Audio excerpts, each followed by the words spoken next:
by your blood. I'm covered by your blood. Your precious blood. Your holy blood. So first, the Garden of Eden. God created Adam and Eve into his image and likeness. In Genesis 1, it speaks of how God created all things. He created, and the last of his creation was human beings or mankind. You have other kind of creatures, but then the last was humankind or mankind. Adam, from the dirt, he go to the dirt or from the redness, and he picked up and he formed human being or mankind, not the elephant kind or not the four-legged creature kind, not the creature that flies in the sky kind, but mankind, into the image and likeness of God. And the functionality of man himself was to be like God. The functionality of the dog is not to be like a human being. We have instinctive creatures, but human beings are willful creatures. Human beings can differentiate between right and wrong. Our human beings have the capacity to choose or the capability of choice, free will, whereas the other creatures are instinctive creatures. Their nature is instinctive, and the ones in the sky behave a certain way as the ones in the water, and the creatures upon the face of the earth according to its kind. Yet human beings, created into the image and likeness of God, function. Their godly functionality would be like the Creator, like his Creator, like her Creator, like their Creator, the Almighty God. So in Genesis chapter 1, verse 26, God says, "And let us make man into our image and into our likeness, and we will give them dominion over the creation, the fish of the sea, the birds of the air. Let them dominate it or rule over it." So human beings, like God, rules over all his creation, everything that exists. God rules over it all. Now he gives human beings the capacity, the ability, the intelligence, if you will, to govern his earthly creation, govern the garden. So the functionality of Adam and Eve was within the context of the created environment, was within the context of, or should I say, the responsibilities and functionality of Adam and Eve were all within the frame of the responsibilities or the calling or the giftedness that they had from God. So God said, "You must rule over the earth." When Genesis chapter 3 came around, we find the first broken functionality. Something happened. Now, in heaven, Satan disobeyed God, and because Jesus said, I saw Satan fall from heaven like lightning. Because he disobeyed God, he was thrown out of heaven, out of the presence of God. No evil, no deceit can be in the presence of God. So God threw Satan out, and heaven remains a godly functional place, the domain of the living God. Yet on earth, because this was Adam's domain, Adam and Eve's domain to rule over, they have lost their place to be godlike. Or they have lost their nature to be godlike, as in righteous. They become like God in Genesis chapter 3, knowing the difference between good and evil. But if you know the difference between good and evil, the knowledge of good and evil, then it means that you have to have the capacity to live beyond evil. That is, the desire to choose only what is right.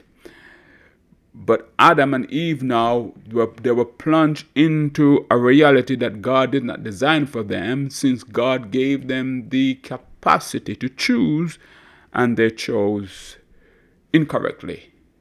Do not eat from this tree, and they ate from the tree, so they died. So we're not going to emphasize the soteriological nature of Genesis or the call for the Messiah, at least not as yet. What we are discussing now, we are discussing created state. God created a perfect world and gave man the capacity, the ability to rule over it and keep it the way he intended for it to be. Now, Adam and Eve sinned because they listened to the enemy of God instead of God. That is a statement for Christians, for all of us who seek God. You cannot listen to the enemy of God, those who seek God. You cannot listen to the enemy of God and expect to get godly advice or godly suggestions. The enemy of God will give you ungodly suggestions.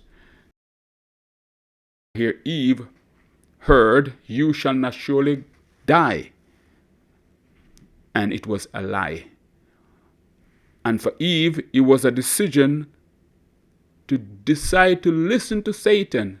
Who is telling the truth? Is Satan telling the truth, or is God truthful and faithful? A poor decision by Eve, a poor decision by Adam to partake of the sin of his wife. So they're both guilty, and God judged them subsequently. God judged both of them. So Genesis chapter 1, 2 speak of the perfect creation of God.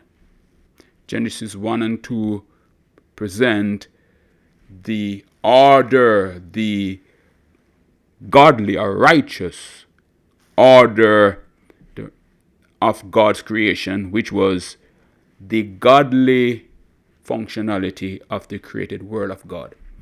Adam and Eve sinned, so this godly functionality was broken. Someone or some event has to break the creation and subsequently its godly functionality.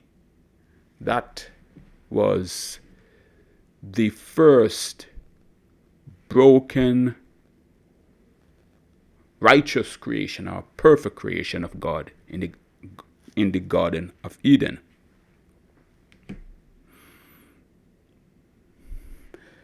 So what proceeded was the developmentation or the development of a reprobate or evil or godless environment. Human beings were now plunging into pure godlessness.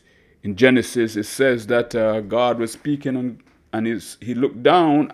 Genesis chapter 6, in Noah's world, it says, "And God saw that the imagination of human beings or mankind was to do evil continually, rather than a desire to be righteous or to do righteous things or to govern the earth like God had intended." Adam and Eve, their descendants, had built for themselves a godless world that was detestable to God, that God could no longer bear or look upon, so he had to do something about it. So God spoke to Noah. We find it in Genesis chapter 6. God spoke to Noah and told Noah, "Build an ark for the salvation of life, animal life, human life, so as to restart in a godly manner. And of course, this would eventually lead to the second creation of God, a second godly community, a second godly society, which would be the creation of Israel, the creation of Israel as a nation when they came before God at Mount Sinai. But first, we are looking here at how Noah's world represents the antithesis of what Adam and Eve were experiencing in the garden before sin, which is the godly functionality of the creation of God. Noah's world was the godless or the ungodly functionality of earth, or the creation of God, or the broken creation of God that has plunged into godlessness. So we're looking at creation as one with godly functionality, that is the order of God. Because something is broken, it is now out of order, or we have disorder.